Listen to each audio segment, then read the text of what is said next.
আচ্ছা, আপনাকে যদি আমি জিজ্ঞেস করি অভিজ্ঞতার অভ্যাসের মধ্যে আপনি কাকে বেশি গুরুত্ব দিবেন? তো আপনি অবশ্যই অভ্যাসকে দিবেন। কিন্তু না, আমি বলি কি এখনকার যুগে অভ্যাসের থেকে বেশি অভিজ্ঞতার প্রয়োজন। কিভাবে? আমি যদি একটা উদাহরণ দিই। এই ২ টা লোক ছিল মনে করেন। একটা খুবই ভালো স্টুডেন্ট আরেকটা খুবই ভালো খেলতে পারে। আমি মাঝখান থেকে খেলতেও ভালো পারি, আবার অনেক ভালো পড়তেও পারি। এখন যে খুবই ভালো স্টুডেন্ট তার কাছে যেয়ে যদি আমি বলি আসো আজকে খেলতে যাব, ক্রিকেট খেলবো, আমি এই খেলাটা খুবই ভালো পারি, ভালো স্টুডেন্টটা কি বলবে? যে না, আমি খেলবো না, আমি পড়বো, বিরক্ত করো না, চলে যাও।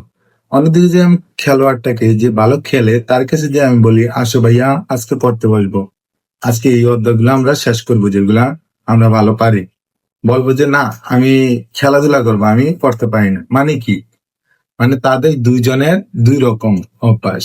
এই অভ্যাসগুলা ঠিক আছে। এখন যদি আমরা সেম কথাগুলাই উল্টে বলি, যে ভালো পড়তে পারে তাকে আমি পড়ার কথা বলি, যে ভালো খেলতে পারে তাকে আমি খেলার কথা বলি, তাহলে আমি দুজনের সাথে খাপ খাইয়ে নিতে পারতেছি। আর এটা কেন পারতেছি? আমার কাছে এটা দোনোটার অভিজ্ঞতা আছে, তাই দুজনের সাথে আমি খাপ খাইয়ে নিতে পারতেছি।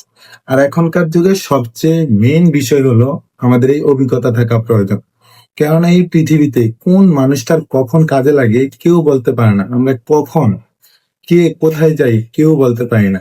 নাহলে আমাদের সবকিছুর অভিজ্ঞতা প্রয়োজন। অভ্যাস তো আমরা করেই নিই।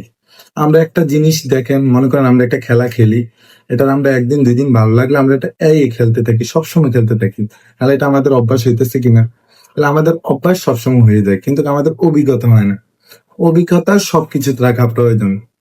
এই মডার্ন যুগে আমরা বেশিরভাগই দেখি মানুষের সাথে খাপ খাওয়াইতে হইলে সব মানুষ ভিন্ন রকম। তাহলে সবার সাথে কি আমরা একরকম ভাবে খাপ খাইতে পারবো? একরকম ভাবে পারবো না। তাই আমাদের সর্বোচ্চ প্রয়োজন আমাদের অভিজ্ঞতা থাকা। অভিজ্ঞতা থাকলে আমরা কি করতে পারবো? সবার সাথে খাপ খাইয়ে এবং সুন্দরভাবে চলতে পারবো।